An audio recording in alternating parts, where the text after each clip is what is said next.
Hey everybody, Pastor Greg here at Harvest Riverside, where we have put together a fantastic walkthrough interactive reflection on 50 years of ministry here at Harvest. So we start with the basic timeline of what was happening. Here is the Time magazine cover from 1966 asking the question, is God dead? But the Lord sent a spiritual awakening. Then you look at this Time magazine cover from 1971, Jesus Revolution. That's what happened. A spiritual awakening took place and changed everything. And that was also around the time I came to Christ. I came to Jesus in 1970, started preaching in 1972, and our church started around 1973. So we started in an Episcopalian church. Here's a photograph from it. They wanted to have their own version of the Jesus movement. They asked Lonnie Frisbee to come down, and he started preaching there. It grew to around 300, and then he left, and then other Calvary Chapel pastors stepped in and substituted for a time, and eventually it came my direction when I offered to do it. So we began what became our church. Now we shift gears to the crusades, and they've been going on for well over 30 years. So this is a time when I had the weirdest hairstyle of all. It was a mullet, as you can see. That's a definite mullet, but I was balding. Therefore, it was a skullet. The only thing worse than a mullet is a skullet, which is growing your hair long in the back and then combing it over to hide your baldness. I was still in denial here about my hair loss. Here's a bunch of posters from Harvest Crusades over the years. Here's Harvest America. Here's here's one we did on Hawaii. This was our first year one of the Harvest Crusade right there. And then you can see all the different posters we've done over the many, many years we've been doing these crusades. Here's a little reflection on some of the things that have happened over the years. All these images flying by. This is really cool here because if you come at this angle and look at this, you will see that it says 1 million.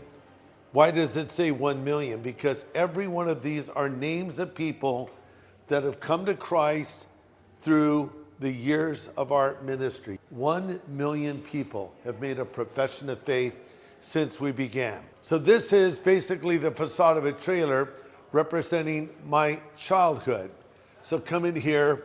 Here's an early photograph of my mother and me somewhere in Long Beach in the early 50s. Here I am holding an early prototype of a cell phone.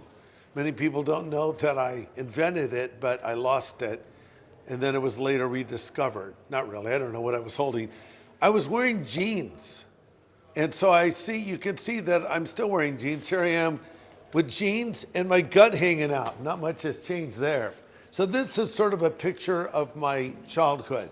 When I was a little boy, I would pull a cover over my head and I would talk to an imaginary character that I called Mr. Nobody. I just would pour my heart out to him. In my way, I was reaching out to God. I just didn't know who he was yet. So this Christmas tree represents a particular morning of my life as a young boy. I came out. My mother was passed out from a night of drinking.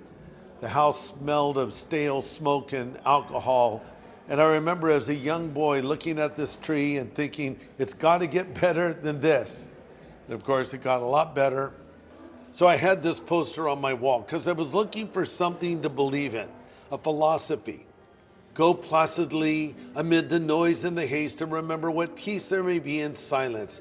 As far as possible, without surrender, be on good terms with all persons. Speak your truth quietly and clearly. It's really lame, but I was looking for something to believe in. Here's some of my drawings from my childhood. This is a guy surfing, and he goes into a sea serpent. See, he goes through it, bump, bump, bump, bump, rips out the back. This was the school newspaper, Corona Del Mar High School. It was called the Trident. So I was talking about other uses for the Trident. If you like your fish, you can put your catch in it. Other uses, lining a bird cage. This was actually on the binder of my notebook for school. These are my two characters, Goobers and Herman, whom I have since renamed, and he's still around. I'll talk about him in a moment. So I had a drawer in my room as a kid. And when people gave me evangelistic literature or religious literature in general, I always kept it and I threw it in a drawer. I called it my God drawer. And every now and then I emptied the contents of the drawer in my bed and I tried to figure it all out. Like, how can I know God? And I later found out when I heard the gospel.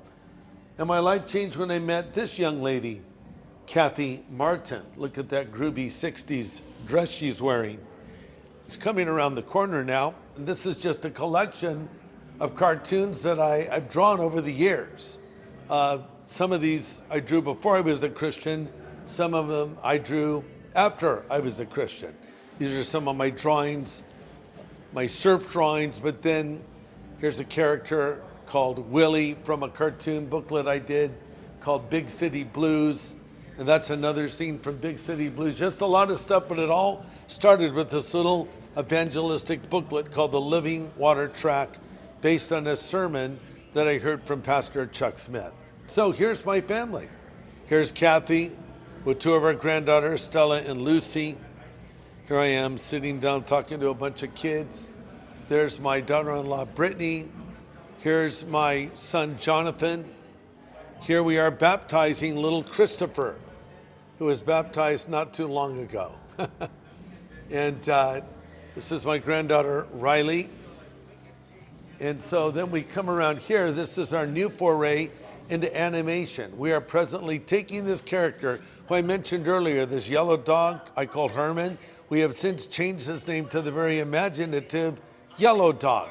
So Ben Born Again is here, Yellow Dog, and we're animating it, as you can see right now, and it's going to be coming out in the beginning of 2024. So this is an actual pulpit that we've used at Harvest Crusades. This is a backdrop of a Harvest Crusade.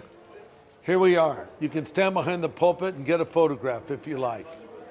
Coming around to the end, we have the New Believer's Bible. This was something that I wrote the notes for years ago with the hope of making the truth of Scripture understandable to someone who was new to the Christian faith or who had never read it before. Since it was published, there's 10 million copies in circulation. This is a scene or a shot from our baptism that we did in 2023. 4,500 people showed up to be baptized. It was the largest baptism in American history. So 50 years of our ministry, and we're thankful to God for all that He has done. And we say, to God be the glory.